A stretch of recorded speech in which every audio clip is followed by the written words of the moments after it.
আলহামদুলিল্লাহ। আজকের মাসালা হইল আমরা নামাজের তাকবীর যখন আমরা নামাজে দাঁড়াবো, দাঁড়ানির পরেই আমরা কি করি? আল্লাহু আকবার, এই তাকবীর বলা হইল ফরজ।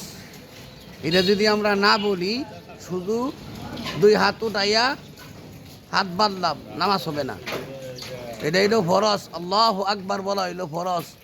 এই জন্য আমরা কী করব? সর্বপ্রথম দাঁড়ানির সঙ্গে সঙ্গে আল্লাহু আকবার এই তাকবীর পাঠ করব। যদি এই তাকবীর না পাঠ করি তা নামাজ হবে না। অনেকে আইসা কি করে?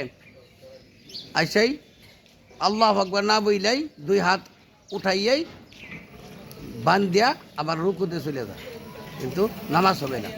এই জন্য ভাইরা আমরা মাসালার দিকে খেয়াল করব।